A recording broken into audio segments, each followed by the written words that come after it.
पश्चिम महाराष्ट्रानंतर आता मराठा मोर्चाचं वादळ उत्तरेकडे वळलेलं आहे। बुलढाण्यातील मराठा मुकमोर्चासाठी विराट जनसागर उसळलेला होता। जयस्तंभ चौकातील मंचावरून जिकडे नजर जाईल तिकडे मोर्चेकऱ्यांची गर्दी दिसत होती। गर्दी जास्त झाल्याने आयोजकांनी जयस्तंभ चौकापर्यंत केवळ महिलांना प्रवेश दिला, तर पुरुष मंडळींना जयस्तंभ परिसराच्या बाहेरच थांबावं लागलं। इतर मोर्चांप्रमाणे हा मोर्चा कुठेच गेला नाही। मोर्चेकरांनी एकाच ठिकाणी बसून आपला निषेध मूकपणे नोंदवला आणि अखेर जिल्हाधिकाऱ्यांनीच आयोजनस्थळी येऊन आंदोलकांचं निवेदन स्वीकारलं। रात्रीच्या पावसामुळे आयोजनस्थळी मोठा चिखल जमलेला असून देखील महिलांनी शिस्तबद्धपणे या ठिकाणी उपस्थिती लावली। रजत वशिष्ठ आपले प्रतिनिधी आपल्याबरोबर आहेत। रजत, बुलढाण्यातल्या या मोर्चाचं वैशिष्ट्य म्हणायला लागेल ते म्हणजे कुठेही हा मोर्चा फिरला नाही, तर स्वतः जिल्हाधिकारी त्या ठिकाणी आले आणि त्यांनी निवेदन स्वीकारलं।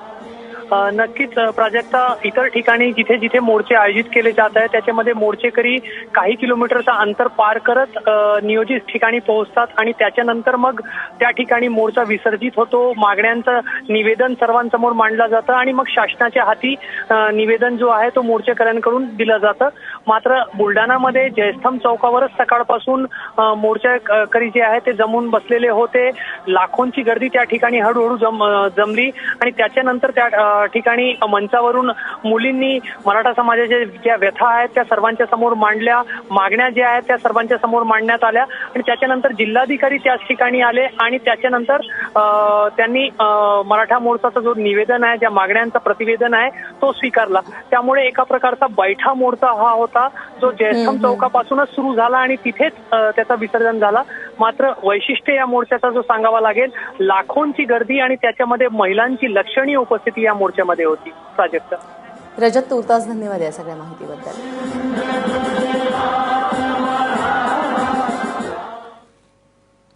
आणि या मोर्चाचा समारोप होण्याआधी या गर्दीचा आढावा घेतलाय आमचे प्रतिनिधी रजत वशिष्ठ यांनी।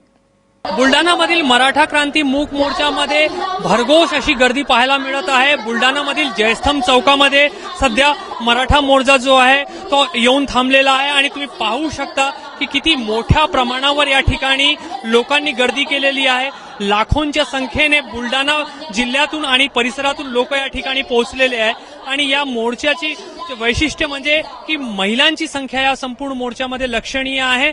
जिथवर नजर जात आहे तिथपर्यंत महिलांची गर्दी आपल्याला या मोर्चामध्ये पाहायला मिळत आहे। कोपर्डीच्या घटनेचा निषेध तर केला जात आहे, तिथल्या आरोपींसाठी कठोर शिक्षेची मागणी केली जात आहे। सोबतच शेतकऱ्यांसाठी स्वामीनाथन आयोगाची मागणी केली जात आहे, मराठ्यांसाठी 16% आरक्षणाची मागणी केली जात आहे आणि सोबतच मराठा समाजातील विद्यार्थ्यांसाठी योग्य शिक्षण व्यवस्थेची, वसतिगृहांची मागणी केली जात आहे। मात्र ज्या पद्धतीने महिलांनी आणि खास करून युवक युवतींनी या संपूर्ण मोर्चामध्ये एक उपस्थिती दर्शवलेली आहे, त्यानंतर त्याकडे पाहता नक्कीच शासनाला संपूर्ण या मराठा समाजाच्या मागण्याकडे लक्ष द्यावं लागणार आहे। कॅमेरामॅन सुरेश डोनाळकर सह रजत वशिष्ठ, एबीपी माझा, बुलढाणा।